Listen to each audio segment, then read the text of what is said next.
Hi, everybody. Welcome to another episode of Stage Diving with Scotty. Today, I have a guest from the band Bleed, and it is Ryan Hughes. Welcome to my show, man. Hey, thanks for having me, Scott. Yeah, dude, no problem. Now, I see. Now, I think I need to start, like, having sort of like a backlog of where I find the bands, because I know I found you on a playlist, and I can't remember what the playlist was. That's okay. But when I heard you, I was like, holy crap, no one's doing this. No one's doing this anymore.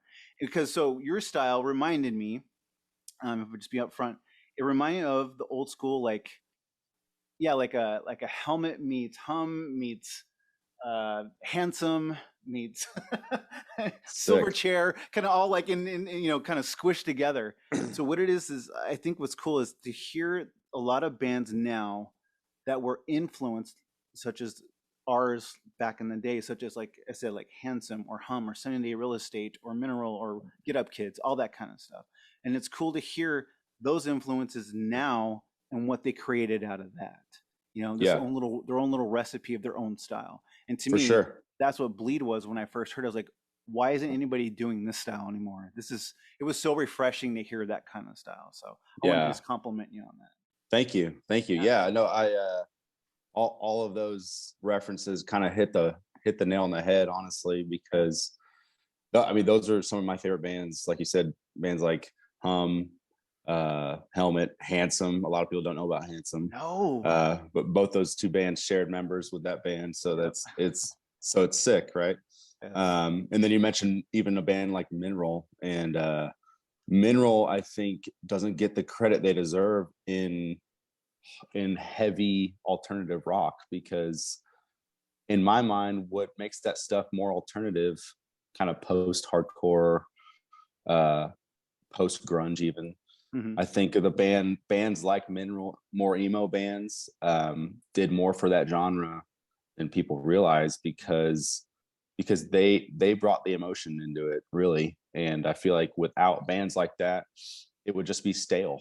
And I feel like bands like Mineral, more emo bands, Sunny Day Real Estate, like you said, that's that's that's like the juiciness, you know what I mean, Yeah. that makes alternative rock, kind of different, and then even more different when they're influenced by bands like Sunny Day and Yeah. Mineral. So that's cool that you said that.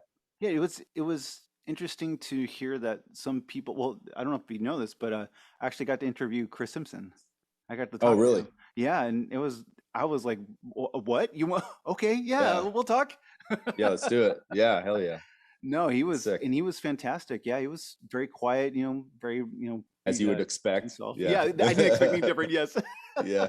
But it was really cool to hear some stories I'd never heard before, and it was, Yeah. and again that one, like that episode, and I did Jonathan Ford from Unwed Sailor. Those were kind of like for me episodes. That Yeah. was kind of a selfish thing, but which was fine because those are bands that I grew up in where I huge influences for me. If it wasn't for Sunny Day Real Estate and Mineral, those two peak ones, and Hum, I don't know if I would have the influence of my own solo stuff today. Yeah. No, I completely agree, especially with Hum. Um, for me, Hum kind of showed me the chord, right? So like, Yeah. it's like our joke. Like, we, when we write Bleed songs, and then when I was in Narrowhead, when we started Narrowhead, we kind of based everything around that chord, around that extended, drop D, Yeah.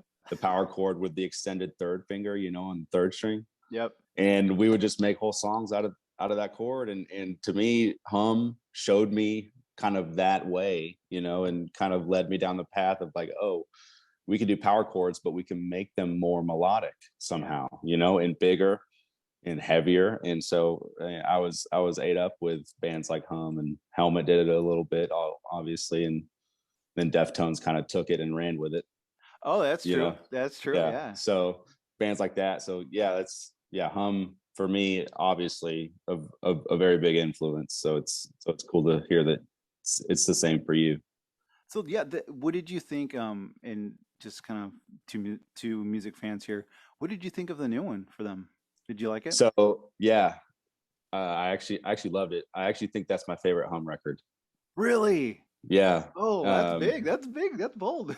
I know and it's kind of a hot take because within my friend group, the guys I play music with, it's kind of a hot take because everyone obviously appreciates uh, the old stuff, right? Yeah. The what made hum them.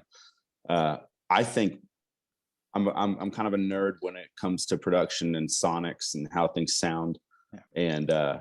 and I think Inlet, their new record, I feel like that's the record that they always wanted to sound like. Oh, interesting. That record, because Talbot, records people. He has his own studio and stuff like that. So I'm sure that recording Inlet was what he always kind of wanted to do. Here we are 20 years later, or however long, and he's like, I've got all this recording knowledge now. I mean, when they recorded their first few records, I mean, they were probably like someone like me who like doesn't know everything. Yeah. And but I mean, fast forward 20-25 years, and Talbot now has recorded all these bands, right? He's got a long list of people who he's worked with. He's probably learned so much about the recording process, how things sound, what to do, what not to do. And then when he approached, this new record, he was probably like, okay, we're going to go about this a little bit differently than we did, the first 2 or 3 hum records, right? Yeah. And when I first heard that record, I was floored, really, just purely off of the sonics. Like I said, the way things sound is to me everything. You could have great music, and to me, if it sounds like shit, I'm not gonna be into it, really. Yeah. I mean, I listen. I'm kind of a purist that way. It's pretty annoying, but no, I definitely the new hum record. I'm a big fan of it. It's got great tracks. It does, and I think it was one of those ones where I think the anticipation of it was so freaking huge. So I think it was that thing where, like anything, you listen to all the way through, and you go, "What did I just listen to?" And then you go, Yeah. "Okay, I'm going to start over again." Yeah, And then exactly. you just kind of listen again, and you kind of start that slow appreciation, that slow, like a scotch, a slow sip. You kind of Yeah. start to taste the notes and stuff and notice things. It's kind of that same thing with that one. So for Yeah. me, I agree. That one's really good. I mean, But not your favorite. favorite. What's your favorite? I have to say, Downward is Heavenward is my favorite. Yeah. For me, it's the dynamics, it's the sound, it's the buildup, it's the songs themselves. To me, that one just has so much to it. And I remember the first time I heard the first song, and I'm just going, "Holy cow! Boy, did they go out on this one!" Because then Yeah. it seemed like from that first song all the way to the very last song, it just seemed like a constant just production dream from what you'd prefer an astronaut was. Yeah. It was like they were just starting to kind of get their sound, I think, a little bit more developed. And then when they hit Downward is Heavenward, then it was just like, holy cow, this is beautiful. Yeah. Downward is Heavenward was not initially my favorite record before Inlet. Initially it was Astronaut, because it had the pod, right? Yeah, that's true. It had stars, and it had those token tracks that when people first start getting into hum, they listen to stars, they listen to the pod. Mhm. You know what I mean? Yep. So and honestly, that was me. And then the more I got into it, I found Downward, and I was like coming around to it. And I finally one day I was like, Downward is the record. Downward is Heavenward is the hum record. Because the exact reasons, like you said, the production on that record is incredible. It's like it's so tight sounding. Everything has its own realm in the spectrum. You know what I mean? Oh yeah. And it's just great. And like you said, the songs are just better. Yeah. You'd prefer an astronaut. I felt like after going back and listening to Downward is Heavenward and then going back to Astronaut, you're like, you can tell that they're just a hair immature, just kind of the stuff that they do, the riffs and the the process of the songs. But then you go to Downward, like you said, and it's just it's awesome. Yeah. So That's cool. That's my close second. And honestly, you could ask me next week, and I'll tell you that Downward is Heavenward is my favorite home record. Truly, because they go hand in hand, really.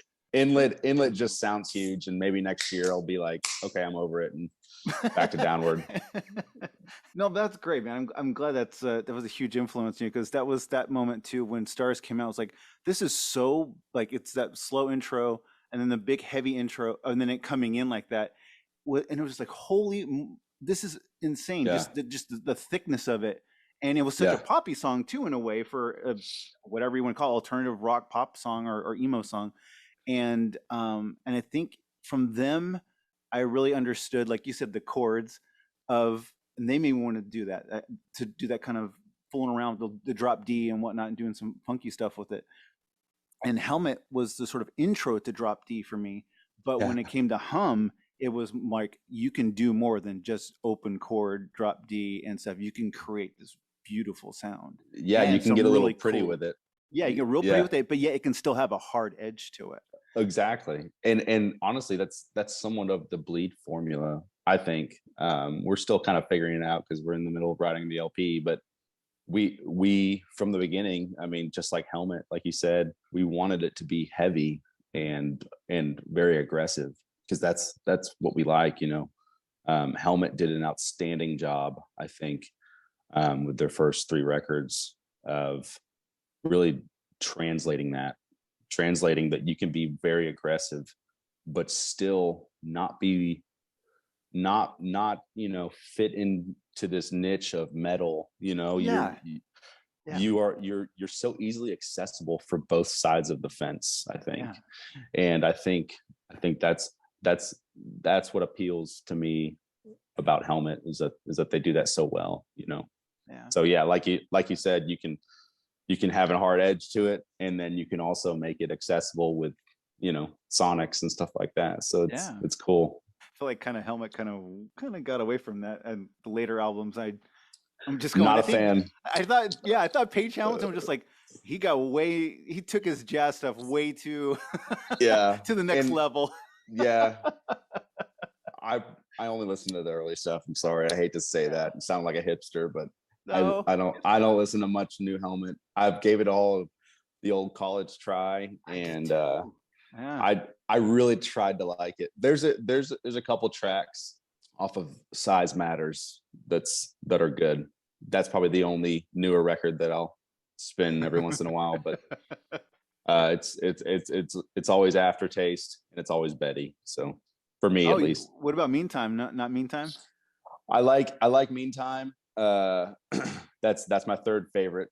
If I had to list them, I love where they went with Betty and Aftertaste a little bit more, just because a little more melodic.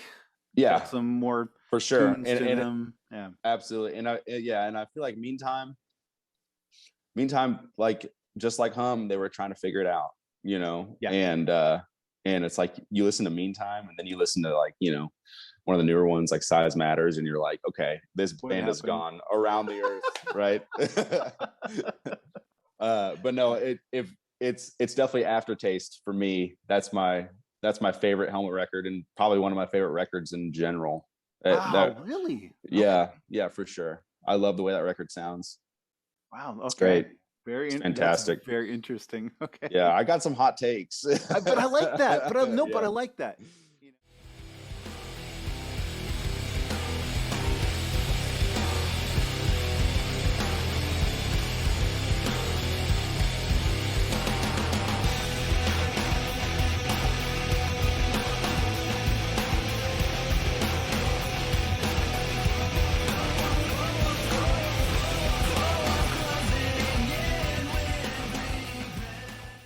So, and this was okay. So, speaking of that sound with Bleed, so can you tell me what the name, sort of the genesis of your band? Like, I think I saw that a little bit of, you got some members from Garden of Mary and Narrowhead, like you said, right? Yes, correct. So Carson, our drummer, he plays in Narrowhead. He drums in Narrowhead. And it's me, Adam Ackerman, and then Noah Boyce. Adam and Noah are kind of my two right and left hands. We pretty much do everything musically together.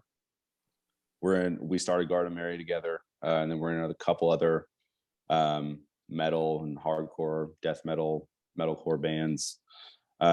If I'm playing music, it's gonna be with them. Yeah. And Bleed, so Bleed was always kind of in the back of my mind. So like I mentioned earlier, me and Jacob Duarte started Narrowhead in 2013. Oh wow. And so when we started that band, we were trying to figure it out too.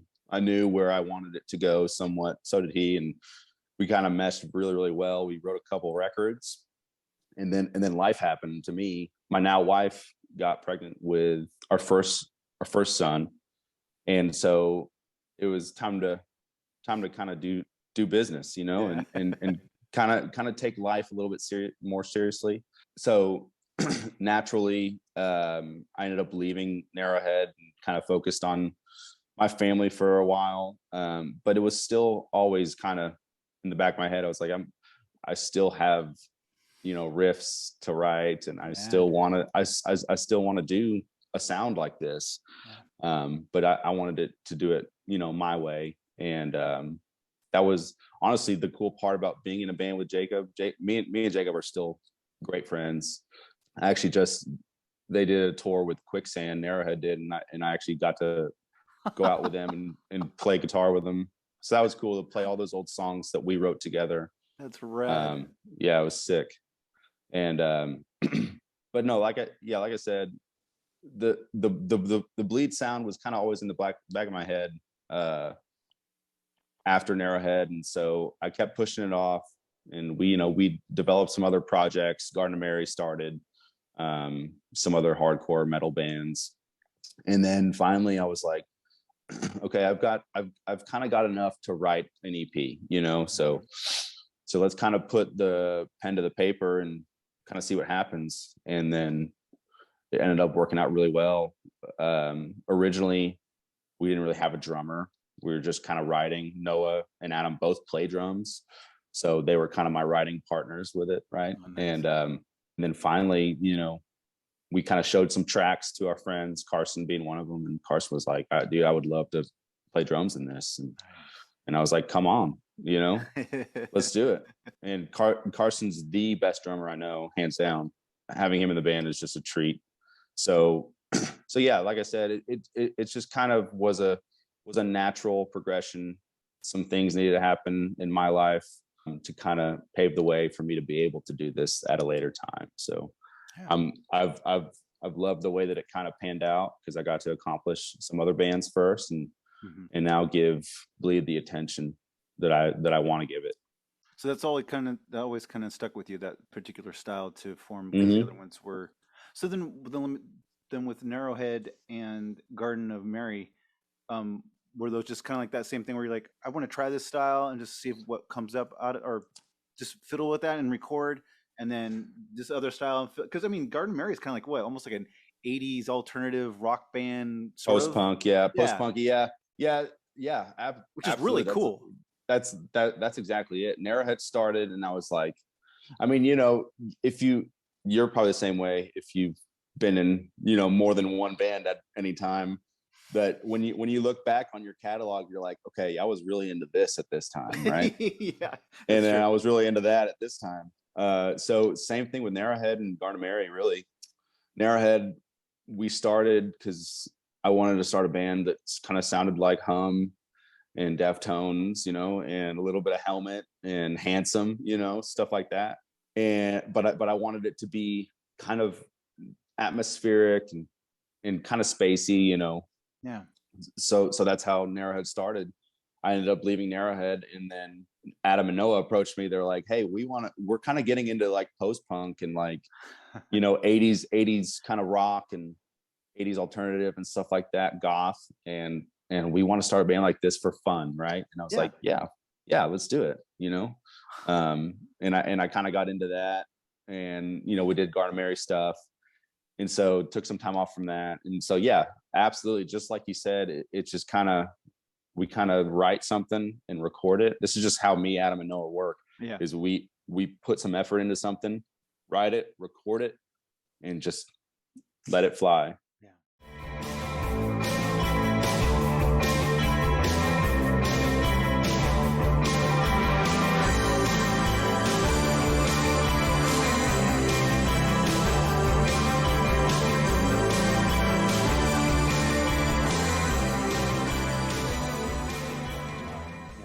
And we've trained ourselves to lose the expectations, because when you have expectations for things, you're setting yourself up for failure. Oh yeah, absolutely. And for disappointment. And we made the decision, kind of unofficially, 5-6 years ago, that we're just going to write music that we want to write for us and that we would want to listen to, and we're going to do it our way. And then in that regard, we're going to do whatever genre we're doing justice. We hope, we want to do it the right way, but have our own spin on it, because no one likes to see people kind of just butcher things, right? And I don't want to I don't want to ever butcher something. Yeah. I want to give our influences due credit. I want people to listen to it and be like, okay, I can hear where that's coming from, but then, like you said, we kind of put our own spin on it. So that's kind of our MO. And it's kind of been like that since day one, because we just love playing music. We love playing music like the music that we love. Yeah. That kind of makes sense. So yeah, I mean, it is. And I think that's where I'm at in my life, where I have this band, so I have the Spacing Effect. So it's that kind of, again, that sort of alternative rock grunge style that Aaron and I, the other guy's name is Aaron, and we grew up on. And so we're kind of, channeling into that.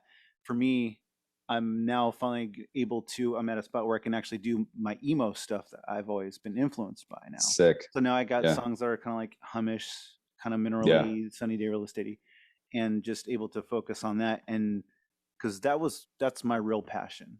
Because for you, like Bleed, that's what it is for me right now. It's like this, whatever project I'm going to call this, whatever solo thing I'm going to call this. But it's such a fun thing to finally have other people that have that same kind of mentality and taste as you, and go, yeah, dude, let's go in this all the way. If we're going to do this, let's do it. And we know we can do it because we're talented enough. We have the right recipes. Yeah.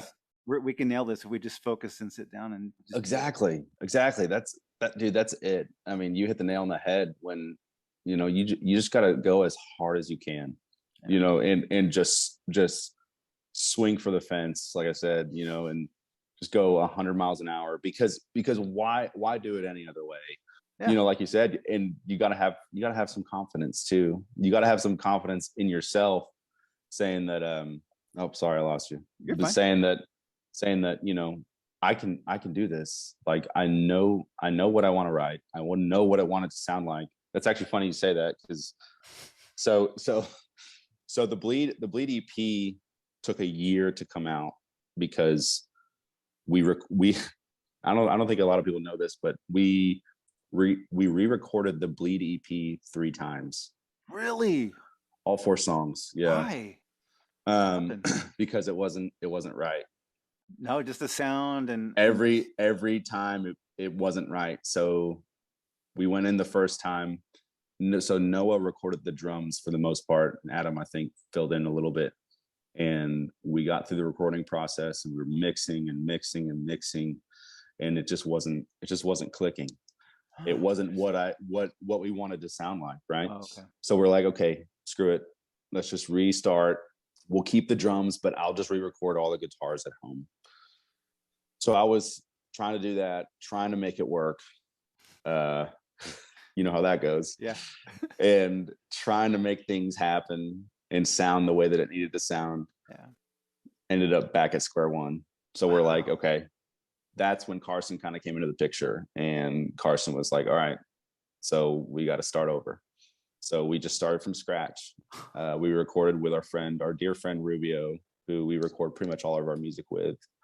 We recorded at their studio. Carson came in on drums and pretty much had it recorded, mixed, like in a smaller time frame then, you know, obviously we did the first 2 recordings with, and it was just like everything was starting to click and everything was starting to fire correctly. And then it just, that's what you hear now. And it's just a testament to, like you said, it's like we know what we want it to sound like. And if it's anything less, that's kind of how we operate, me, Noah, and Adam, at least, that we aren't going to put it out if it sounds less than what we want. Oh yeah, yeah. Because I'm the one that's going to be listening to it. You know, I don't. Other people may or may not, but I want to listen to it and know that this is what I want it to sound like, and this is what it needs to sound like. So yeah, I mean, You don't cringe. You don't cringe at anything like when you listen to your stuff. I do. On the Bleed stuff, not really. The Bleed stuff came out in my opinion pretty well. I'm a big fan of the production. Rubio did an outstanding job at mixing. Could be pretty much because they sat there and let us just berate them with notes and, you know, and stuff like that. And they were a trooper the whole time. Nice. And they honestly deserve as much credit as we do, because without them, it wouldn't have happened.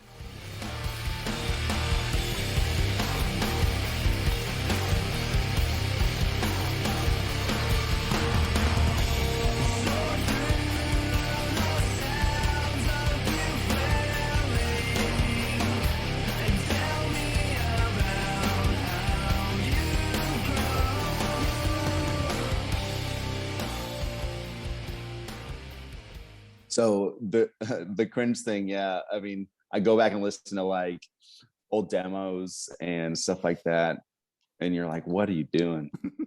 You know? Yeah. That's funny.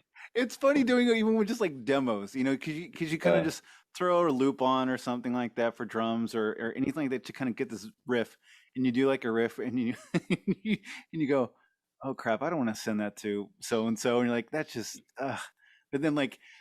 Then you get like another idea, and you're like, well, hold on, I won't send it yet. Then you kind of add like some more vocals, or you add some more guitars, and then you kind of go, all right, it's somewhere. But then you go, but there's still like this, you're just That's uncomfortable funny. with it. Yeah, because if you were to go look at like my text messages, and you'd see like my demos from Pro Tools, you'd see I would send one, and then I would send another one 20 minutes later, say no. This one. Yeah, this like an hour number later, 2, number 3. yeah. Number 3, 4. Yeah. That's funny you say that. Aaron and I do that all the time. He goes, it's me doing the whole, no, this one, no, not that one with the guitar thing right there. It's this one, or or number 12 or number 13. Exactly. And he goes, Scott, just do the date, and then he's always very professional. Yeah, good. You need someone like that. Exactly. Balance you out. We do. We balance each other out. It's pretty funny. Yeah. So when Carson, do you think it was something with like maybe the energy he brought with the recording that he did, or the drums that he was doing, and it kind of just, that was it, and just kind of sparked with you guys? Definitely, because Noah and Adam are both outstanding drummers. Noah drums in one of our other bands, Written in Blood. Adam drums in Garden of Mary. They're both outstanding drummers. Carson has this Aaron Gillespie thing about him. You know what I mean? Yeah. That you just watch him, and you just watch him throughout songs, and you're just like, holy shit. Truly, because I mean, he's got it, you know. Yeah. He's freaking got it. So plus Carson and I played in Narrowhead together, so Carson knew the vision, really. I mean, so did Adam and Noah, but Carson, he's the drummer, you know, and he knew where to kind of take the songs. Adam and Noah pretty much wrote the drums, but Carson came in, recorded the drums, and did his drums, you know, while maintaining the integrity of the songs. Nice. And I think Carson, just being in the band, gives that he's kind of the glue, you know. I mean, you probably know the feeling of when you're playing with someone who's just on every time. You know, it's something special, really. And I owe a lot of that to Carson, because he came in, gave us 110%, and made it what it is. Yeah, it's always such a comfort to that. You know, it's always a comfort to that, because you know it's very reliable, and it's you so can nice completely to have fall that. apart, but the drums will be the drums will be on par for sure. Yeah. I get that. Yeah, definitely comfortable. He plays live. I obviously play guitar and sing. Noah plays guitar and Adam plays bass, which is honestly also a testament to them too, because so neither of them are naturally a guitar or bass player. Adam learned bass for this band. Noah plays guitar in a couple other kind of bands that aren't necessarily active, but he's also a lefty. So finding a lefty guitar for this band was a chore. But yeah, they both essentially picked up their instruments for this band, which is sick. And they've made leaps and bounds since, a year ago when they first picked them up. And Nice. I feel extremely comfortable with them, and they've settled in nicely for sure. It's badass to watch because you can see the effort that they put into it, the ownership of learning the instrument. And because like I said earlier, we only do things in our eyes the right way, and we aren't going to do it if it's not going to be right. So yeah, they've both taken that on, and they put a lot of time in, off the field, for lack of a better term. yeah. They're badass. They're cool. I think that's cool that they did that, because not only does that their willingness of taking on something, that he wasn't used to playing the bass, so learning the bass. And I mean, it's, for the most part, it's pretty simple as far as like, the majority of it, it's pretty much Yeah. follow. But then like you realize how much goes into bass playing. You start noticing bass more, like when you hear the songs, Yeah. your own songs, but listening to other stuff, and you notice the bass, and you go, "Oh, well, I'm going to try and see Yeah. if I can figure that out." And it really hones in on your creativity too, and respect for that instrument as well. So I think that's pretty cool, man. Yeah, it's awesome. Adam especially, like I said, Noah had some previous guitar experience, but Adam has like become obsessed with like playing bass. Like Awesome. he'll freaking text me and be like, dude, I've been playing bass for like 3 hours or something like that. It's like, and I talked to his roommates, and they're like, yeah, he's always fucking in there, with his bass, fucking, and just not even plugged into anything, just playing the bass, Yes. acoustic, and it's, yeah, he's a bass addict. Yeah. It's fun. It's fun It's and cool. annoying. That's what Jonathan, my old bass player for my band called Solace, he would, every time he would just like, he would still just play with play it unplugged, kind of like appreciative, but at the same time it's really annoying when you're trying to write a song. Yeah, no, I get it. Yeah, No, but it's cool. Adam's that guy, but I That's welcome great. it because he's taken it on full stride. So it's How cool. much has gigging been like a huge like boost for you guys? Yeah, so we've played 2 shows to date. We played our second show yesterday in Dallas with Modern Color, Trauma Ray, and his band Washout, that's from here. Modern Colors. Dude, Modern Color's badass. Yeah. They're good on record, and I saw them live, and it was even better. Seriously. And so, no, playing shows with Bleed has been badass. It's been fun. Both the shows we played, the first one was in Austin. We played a free show with that band Unsane. Oh yeah. And then On Being an Angel is another band from kind of like a rock emo-y band from Austin. And it was sick. It was our first show ever. I wish it could have been in Dallas, but it was in Austin. It was sick. We're playing the set, and people knew the words, and it's just you probably know. Yeah, I mean, you probably know that there's no better reward than the fact that people are singing along. Yeah. So to watch that, and then same thing yesterday, to watch people really enjoy it for what it is, and know that they had listened to it prior. They aren't just there to watch live music. They're actually fans.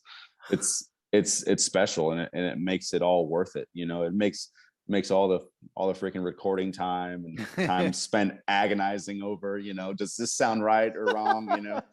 It's so worth it. And playing shows has been a big boost for sure, and it makes us want to go just even harder. So it's been awesome. Dude, the weather here is bipolar, but the music scene's awesome. We're actually really lucky. I was talking to Hunter, my friend who plays in that band Washout, like I said earlier, and we were like, dude, we have like a alternative rock scene here now, which is kind of different, because So like when Arrowhead started, we were kind of like the only band that kind of did that really? pretty much in Texas. Now there's bands like Bleed, Washout, Trauma Ray, Days, Kraus, On Being an Angel.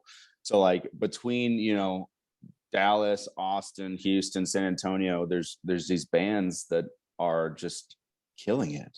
Yeah. Absolutely killing it. And like doing it right, you know? Yeah. And they're doing the genres justice, and they're like I said, man, just killing it. And it makes me happy to be in a state like that, because I know that there's people that get it and understand kind of what it is. There's no egos. And I mean, people with egos get spotted quickly, right? And it's just not cool, man. Like we're all, I mean, I hate to sound like, you know, that, you know, that it's not, you know, it's not cool, man, you know, lose your ego, but like for real, I mean, it is. But I mean, fuck your ego, you know. I mean, no one cares. No one cares that you did this, you know, 3 years ago or 4 years, you know, whatever.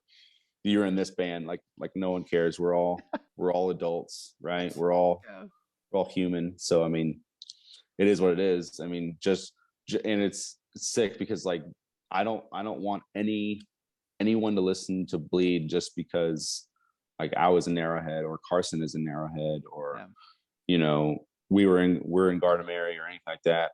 That's cool if they find us that way, but I want people to like the band because they like the music. No other reason, you know.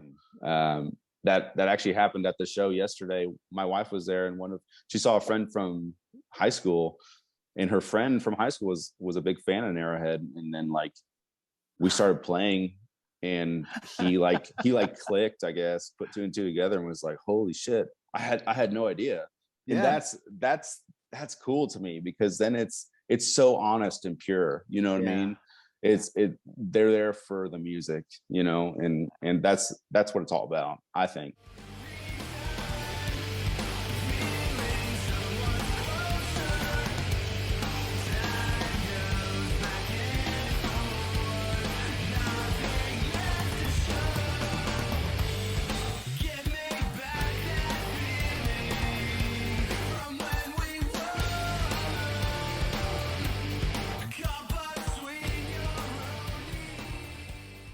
For you being the singer and guitarist, you obviously, for writing lyrics and stuff, are you just kind of like the kind of guy that you just have an idea and you kind of go with it, or did you always start like with poetry first, or you got kind of a poet guy, and then, or you just always kind of have like lyrics in your head and just kind of write random stuff all day long, and then finally just kind of compile them together when you write a song or something?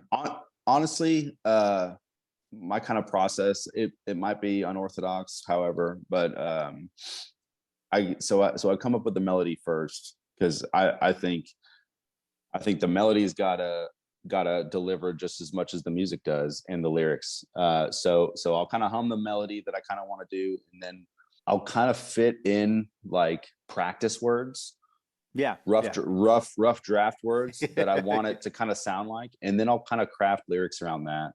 I'm definitely not a poetry guy, unfortunately, and I'm not a guy either that, you know, is writing stuff down every day that's on my mind. I kind of when I come to write lyrics, it's honestly the last ingredient for me. But I'm lucky Kurt Cobain did. Yeah, I think he did kind of the same thing where he just kind of the last minute thing. I'll just throw this together. That doesn't make sense. Perfect. That's good. Yeah, they're kind of the last thing for me. They're kind of the last layer, because I know what I want the melody to sound like. I know what kind of vowels I want, stuff like that, and and then the lyrics come in. I'm lucky that Adam and Noah can kind of help me along the way and kind of craft me. And I ask them straight up. We're all very honest with each other, and I'm like, does this suck or is it good? And they're like, this is good, this sucks, this is good, fix this, you know what I mean? Yeah. So, but that's the way it's got to go, because I can't do it by myself, you know. I can't. You ever try sending demos to yourself? You know, you sit there and criticize them all day long. You're like, this sucks, I'm just, you know, gonna scrap it. But no, I'm lucky that they kind of help me along the way. Do you ever get now with that said, do you ever do a demo and you're kind of stuck on the demo when you start try to record it and you kind of get Aaron calls it demoitis where you're kind of Married to the yes. demo. Yes, Dude, exactly. that's funny. It's funny you say that. Adam is that guy. Oh, really? Okay. Yeah, he is that guy. And I remember specifically when we were re-recording for the third time, Carson was doing something on the drums, and me and Noah were like, that it's sick, it's perfect. And Adam was like, I don't know about it. And I'm like, you are too married to the demo, because it was different than how we recorded it on the voice memo. Okay. And yeah, so I'm not like that. I am to a certain extent, but if something works better, Yes. then I'm all for it. Yeah. Adam has a hard time becoming divorced from the demo, for lack of a better term, because he's so married to it coming into the studio. Because, you know, like you, I'm sure we record everything on a voice memo and then bring it into the studio, you know, and kind of maybe do some demos at home. But yeah, he comes in so married to the demo, and I'm like, man, Snap out of it. I know. Listen to what's coming through the speakers. You know, it's good. I promise you. Yeah. But I totally get it, because you have it, you listen to it over and over and over, and you have it in your head how it's supposed to sound, and then you get to the studio, it sounds different. It might be better, it might be worse, but you just got to have an open mind. Yeah, you know, and It's hard. I'm with Adam. I'm with Adam on this one because there's some things, and Aaron goes, no. Let's. I'm like, okay, you're right. But no, like you said, I'm open. I get open with it, and I go, okay, let's mess around with it then. If we're gonna, be open about it, let's try something else then, or that's good. Incorporate a little bit. Yeah, for sure. Yeah. So, do you actually have a studio at your house? So I have Pro Tools, and I have an interface and stuff like that. Kind of very, very stripped down studio. Yeah. Where I primarily use it to demo vocals. So like I'll bring in our voice memos, and I'll shoot them into Pro Tools, and then I'll record some vocals over it. Gotcha. To kind of get feedback from them, really, and then just kind of mull them over in the car or whatever, and listen to them and see if they actually work and stuff like that. Pretty much, I mean, if we're going to record anything full band, then yeah, we're gonna go to Rubio, their studio. Are you guys recording any new things now? We're in the process of writing an LP for $20 spin that'll come out next year. We're gonna shoot for 10 songs. Would love to see 12 songs. Definitely no less than 10 though. Is doing the LP sort of a lifelong thing of, with this particular style, I want a full length album. I want to say I had a full length.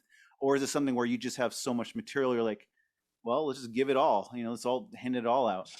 Yeah, it's kind of interesting, because I am unfortunately of the mindset that like we have to do an LP. Not we have to do an LP because we have so much. We have to do an LP because that's what is the proper thing to do. Okay. Unfortunately, I don't have overflowing material. And honestly, I think because of just the stage I'm at in my life. I have a full-time career. I have 2 children. I'm married. So unfortunately, I can't sit around and play guitar all day. Yeah. And within a week's time, come up with 14 songs ready to go.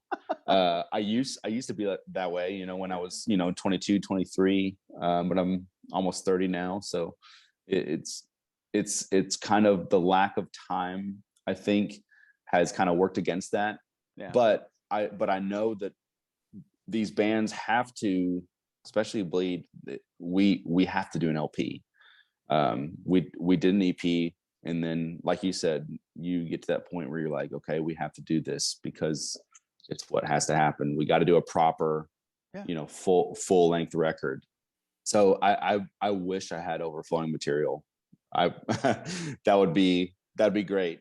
Yeah. But but to what you said with recording an LP, it's freaking grueling, man. Yeah. Garden of Mary recorded we have an LP completely recorded that we did over the course of like the last, like, 2 years before Bleed. And it's grueling. Writing and recording for an LP is just a nightmare. It truly is. And maybe that's like, and the antithesis of a musician, but It probably is, yeah. dude, it sucks. It's like people ask me all the time, 'cause tattoos, they're like, oh man, I guess you like getting tattoos. Like, no, I hate getting tattooed. It hurts, it sucks, I don't want to be there. Same thing with recording an LP and writing an LP. It's the best time you never want to have again. It's just because like I said, it's just we want to do it right, and we want to do it so purely that it just takes the freaking life out of us at the end of it. We just feel deflated, Absolutely. And then you're just like, okay, just let it ride, So unfortunately, I'm not overflowing with material, but I do think that bands, to be taken somewhat seriously, they got to do a full length. People want to hear a full length record. We were talking about the fact that I think in 2022, technology has advanced so much and has consumed so much of our lives that our attention span has freaking plummeted. Flashback to like when bands did full length records, right? You take yourself back to You'd Prefer an Astronaut, or Around the Fur, or Betty, or like this records that we talked about. Yeah. Those bands, like when they put that out, that's them. Like that's their full. Yeah. You're getting the full representation. Exactly. From start to finish. It's. I mean, I hate to say it because it's corny sounding, but it's truly like a journey. Like it's a roller coaster of what they want you to see and hear. Exactly. Man, it's hard to find that way now. I feel like bands, not throwing shade at anyone, but I feel like bands are putting out LPs that they're saying, how much can we cram into this to say that we did, or to go as fast and hard as possible for 10 songs and make them 2.5 minutes long, because people's attention spans are just terrible. So I feel like a decade ago, people put out LPs because they wanted to, not because they felt like they had to. They wanted to do an LP because they had the material and they wanted to show you the intimate side of their band. Because there's something about an LP that's very intimate. Exactly. It's not just a single. It's like, yeah, we got this song, let's go record it and put it out. Singles are badass. I love singles because usually singles are some of the best songs, right? Yeah. But LPs are, like I said, are pretty intimate because they take you into like their darkest place, I think, and really shows you what the band is made of. Yeah, I agree. That's a good way of putting it. Yeah, and I wish more people. I hope that latches back on again. I really hope that does gain momentum again, honestly. Yeah. I think so. I think it will. I think the fact out, however long vinyl will be out, for the foreseeable future, however long it'll be accessible, you'll see LPs because people want to do a 12-inch. True. 7 inches are cool. Flexies are cool, but people want to say that they did a 12-inch LP. Yeah. I just vinyls. I'm surprised it's so popular nowadays, but at the same time, there is something again nostalgic about it, but there's also that quality to it that you can just. I don't know. There's something. I don't know. I hate to sound corny too, but there's something beautiful about it. Because again, I think maybe it's a nostalgic thing. Because when my mom used to play records too, it was just I don't know. It's just a good time of my life. I think so. It is very nostalgic and warming to me. So now that I have my own music and I have like Jeremy Nick, Return of the Frog Queen on vinyl, and Sunny Day and Mountain Time, whatever, and I can play those on Saturday mornings. It's now my kids can hear it, and maybe they'll have that later on when they get older. Of like, I remember when my dad played, record player, records on a record player. So. That's cool. I grew up. That's funny you say that. I grew up with CDs. So in my mind, CD was was the premium. You know, that was the top of the line sound. Yeah. And then I go back and listen to vinyl. I'm like, wait, this is really good. Yeah. You can hear everything on vinyl, you know, and like you can watch it turn. But I loved, you know, the part of physical releases. I loved reading, you know, the inserts and stuff like that. Always the best part. It's the best part about listening to that record is that you can listen to the record and read the insert. You know, it's cool. Read the lyrics, go along with it, see kind of some cool pictures of the band probably.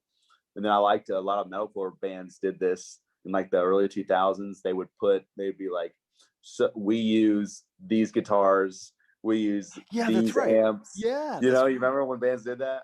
Yeah. And I would always look at that and be like, okay, I need to get that guitar, I need to get that amp, you know? So that was cool. You know, you kind of got to see a kind of behind the scenes look at bands when they did that. It's cool. You know, it sounds silly, but I always loved looking at the thanks when the guys would say thanks, who they would say thank you to.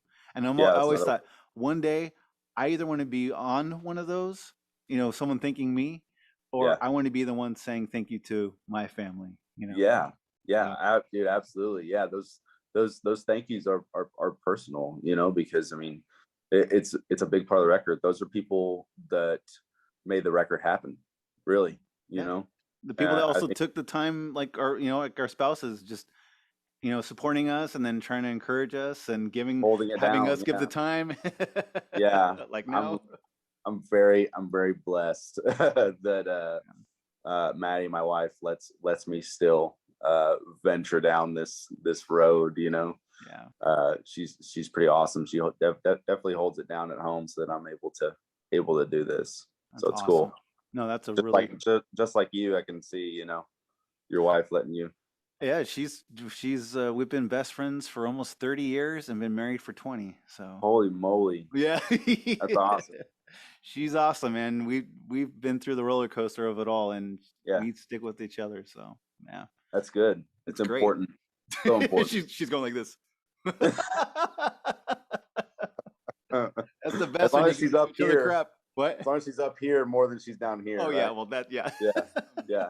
No, that's great, man. That's great that she does that for you guys. And well, real quick, how old's your first son? So Landon is 5 years old.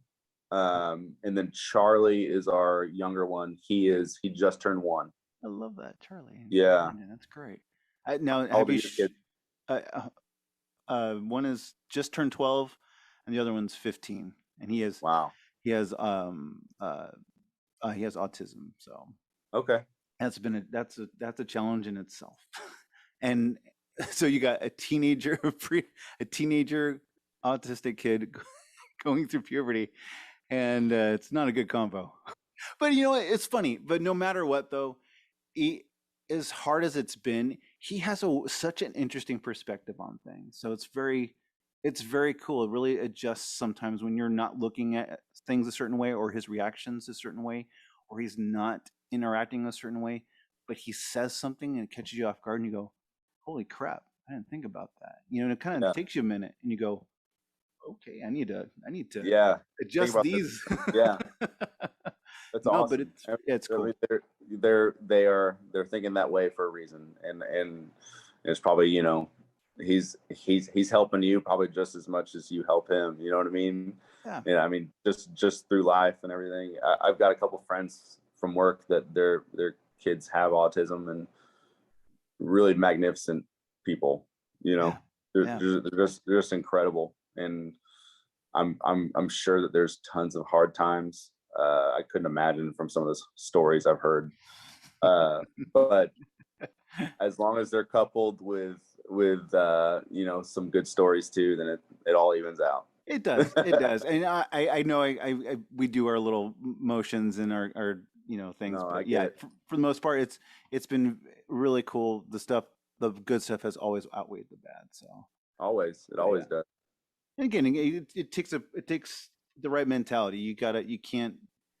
It has to be a very selfless mentality to deal with someone that has autism.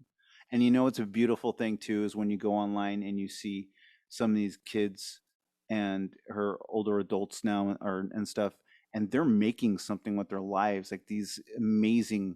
We saw one recently. My wife has TikTok. I do not do TikTok.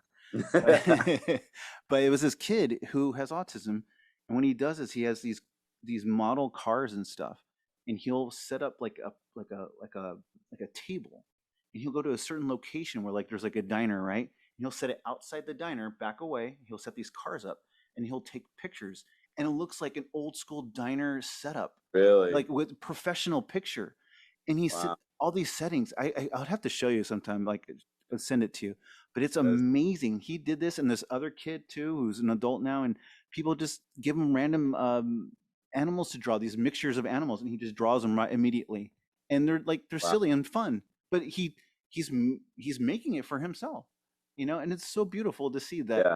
even though wires aren't connected like they are for us, they're still connected that makes sense for other people. Yeah. They're just connected in a different way. That's it. And it's Yeah, absolutely. That's incredible. I mean, they like you said, they look at things with a completely different perspective, and that's what makes sense to them. And I think that's what makes life so worthwhile and interesting, is that there's people like that in this world that give it some flavor. yeah, and they aren't the negative part of this world. You know what I mean? I Because I agree. mean, you and I maybe on the surface we think with a clearer head sometimes, but that can be pretty detrimental. You know, we can look at things pretty negatively, and they're like, "What are you talking about? We got this is awesome." Yeah, yeah. And so thank goodness for people like that. At 5, I think you're at a good age where I think, I mean, if he hasn't done it already, the slight testing of talking back. Oh, you should have been at dinner with us before before this. It's not so much talking back. It's the I'm gonna push the envelope so that I get yelled at, and then when I get yelled at, I cower, and then I'm instantly the bad guy. You know what I mean? So yeah, a little bit of manipulation going on, but Oh it's yeah. okay. It's all right. Two can play that game. Yeah, yeah, right. Well, man, I want to thank you for taking the time out of your night and dude and talking with me. It's been a real pleasure. I don't know what to expect, and that's what's fun about this too, is I have no idea what to expect from a band or a person, Yeah, and I love being pleasantly surprised. So yeah, thank you good. for being that. That was really Yeah, cool. it's fun. I feel like you and I probably, if we were in the same city, we'd be good friends. So Oh it yeah, it we'd probably be jamming. would be, yeah, prob- yeah. It sounds like we were cut from the same cloth. So it's cool to meet someone like that. A lot of people coin bleed as new metal, and that's cool. I love a lot of new metal bands, um, and to them, it's probably new metal. But yeah, we aren't like Slipknot. You know what I mean? No, Like, no, no. people think that like new metal is like Slipknot, which I get, but like so like the term new metal is kind of interesting to see what people think what new metal is. Like new metal to me was like Corn. Oh, no, but that would Yeah, be considered. Yeah, that would. I yeah, wouldn't think new metal. Slipknot would Yeah. be metal. But then there's like this whole other like face of new metal bands like Nothing Face and Ultra Spank that were like from the late 90s and early 2000s that were like much more melodic but still had like that whole Oh, new metal really? on. Yeah, Okay, I don't yeah, think I've heard those. yeah. So that it's just like a different flavor of new metal. So that's funny you say that. And you're just like, I don't Yeah, know what to say anymore because there's punk and then pop punk and then hard punk and then new metal, yeah. metal math or math metal, and and then Jen. death metal, and it's so Yeah, confusing. So like yeah, for sure. me, like I talked with a guy named CJ off of a from a band called Sellouts. If you haven't seen listen to Sellouts, they're really good. So to me, they're like a modern new metal to me, and they pull it off really well. They know exactly what they're doing, and they've nailed that style. Good. To me, I wouldn't necessarily call you guys new metal though. I would call you like Yeah, yeah, like an alt hard rock or alt. I don't know. Like that's what's hard. I don't know what to, but that's okay. I don't need to label that's you. cool. That's cool. I mean, and then like everyone's label is what they think it is, and that's cool that there's so many different kind of labels that are kind of thrown around, because that means that you're doing something kind of different. Yeah. Well, your band is awesome, and I really dig the sound, and I really, really hope a single comes sooner than later. I hope so Dig too. it. I think we'll probably see, at least in the next maybe 6 months to 8 months, probably single. Too long. I know. Tell me about it. Oh, I know. We have one more Dallas show planned in May with Trauma Ray, this band Money from Oklahoma City. They'll be with us at this place called Double Wide in Dallas. But other than that, we're shooting to hopefully do a tour this summer. If we don't do it this summer, it'll be this fall. Good. Okay. Yeah. We definitely want to do something outside of Texas. We've been talking to a couple bands that we might think about going out with, but we'll see. I mean, California. California. Yeah. No, that's what we were talking with Modern Color yesterday. We're like, dude, we want to come out to California really badly. I love touring California. I love touring California way better than the East Coast for obvious reasons, right? I love the East Coast. Don't get me wrong, but the weather's just so much better in California. Yeah, I agree. Yeah. You can't beat it. So Ryan, again, I can't thank you enough for coming on, dude. I appreciate it. Man, Scott, it was good talking to you too, man. I appreciate the opportunity, for real. Yeah, dude. Thank you, and thank your wife for taking the reins for a little bit there. Yeah. Oh, I do. I try to praise her every chance I get, because she's got a harder job than I do. Yeah. All right, brother. You have a good night. Then I'll talk to you later. All right. You too. See you, Scott. Thanks.